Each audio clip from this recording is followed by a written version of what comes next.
रजनी को बचपन से ही पेंटिंग का बहुत शौक था। वो हमेशा से ही पेंटर बनना चाहती थी, पर उसके माँ और पिताजी ने उसको कभी भी इस चीज के लिए सपोर्ट नहीं किया और उसकी शादी नीरव से हो गई। नीरव रजनी को बहुत प्यार करता था, पर रजनी हमेशा चुपचाप ही रहती।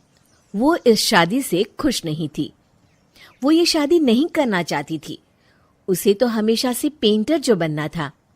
अपने इस सपने को वो नहीं पूरा कर पाई, इसलिए वो हमेशा उदास रहती थी। रजनी, बहुत ही बढ़िया फिल्म लगी है, कल देखने चले? नहीं जी, कल मुझे बहुत काम है, मैं नहीं जा पाऊंगी। अच्छा तो कोई बात नहीं, संडे को चलते हैं। देखिए, मुझे फिल्म देखना पसंद नहीं है। आपको जाना है तो चले जाइए। नीरव को मना करके रजनी वहां से चली जाती है और अपने बैग को खोलकर उसमें बंद पड़े ब्रश और कलर्स को देखकर रोने लगती है। रजनी, चलो ना कहीं बाहर खाने चलते हैं, कुछ तुम्हारी पसंद का। जी, मुझे नहीं जाना, मेरी तबीयत ठीक नहीं है। रजनी वहां से चली जाती है। नीरव को समझ नहीं आता कि रजनी उससे इतना दूर क्यों रहती है। वो जब भी उसके साथ वक्त बिताना चाहता है, रजनी कोई ना कोई बहाना बना देती है। एक दिन घर पर कोई नहीं था। रजनी घर का सारा काम जल्दी से खत्म कर लेती है। घर पर अकेले होने के कारण वो सोचती है कि वो आज पेंटिंग करेगी। वो अपने कमरे में जाकर पेंट ब्रशेस और कलर्स निकालकर जैसे ही कलर मिक्स कर रही होती है कि दरवाजे पर बेल बज जाती है। अब कौन आ गया इस वक्त? इतनी मुश्किल से तो मुझे पेंट करने का मौका मिला है। रजनी दरवाजा खोलती है तो उसकी सास अपनी सहेलियों के साथ खड़ी होती है और सब घर के अंदर आ जाते हैं। अरे बहू, सबको शरबत बनाकर पिला दे, बाहर तो बड़ी गर्मी है। उफ। जी। रजनी पेंट ना कर पाने से उदास हो जाती है। उसे गुस्सा भी आ रहा होता है कि उसने इस शादी के लिए हाँ क्यों कह दी। वो रसोई में जा रही होती है कि उसकी सास उसे रोकती है। बहू, सबके खाने का भी इंतजाम कर लेना, आज का लंच तो ये सब यहीं करेगी। हाँ। रजनी बिना कुछ कहे रसोई में चली जाती है। सबके लिए खाना बनाती है। सब खाना खाते हैं और रजनी घड़ी देखती है कि ये सब कब जाएंगे ताकि वो अपनी पेंटिंग कर सके। जब शाम होती है तब सब चले जाते हैं अपने घर। अरे बहू, सब तेरे खाने की तो बहुत तारीफ कर रहे थे, सबको बहुत अच्छा लगा खाना। आपको मुझे सुबह बताना चाहिए था ना कि आपकी सहेलियां आ रही हैं। पता भी है कितना वक्त लगा सारा खाना बनाने में। अरे बहू, तू ऐसे कैसे बात कर रही है मुझसे? तो और कैसे बात करूं? मैं इस घर की कोई नौकरानी नहीं हूं कि इतना काम करूंगी। रजनी अपने कमरे में जाकर दरवाजा बंद कर लेती है। शाम को जब नीरव आता है तो उसकी माँ उसे पूरी घटना के बारे में बताती है। क्या रजनी ने आपसे इस तरह बात की माँ?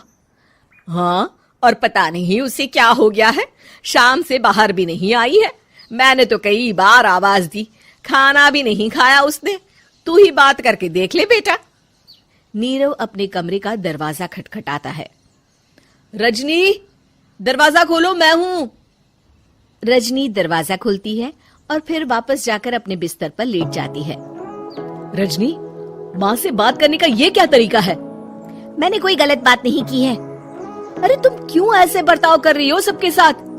क्या तुम इस शादी से खुश नहीं हो? रजनी कुछ नहीं बोलती। अरे बताओ मुझे रजनी, क्या ये शादी तुम्हारी मर्जी के खिलाफ हुई है?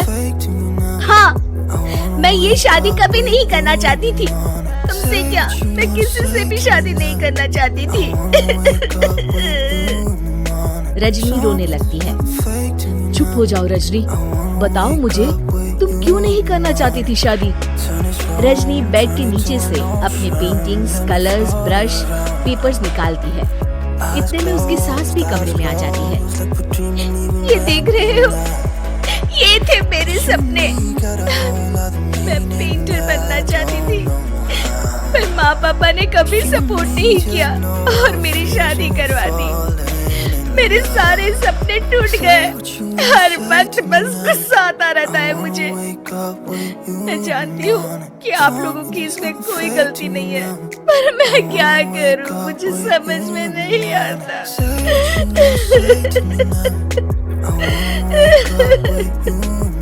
रजनी फूट फूट कर रोने लगती है।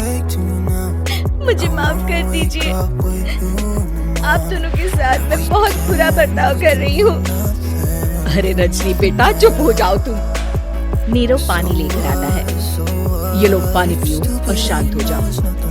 रजनी पानी पीती है और उसकी सास पेंटिंग्स देख रही होती है।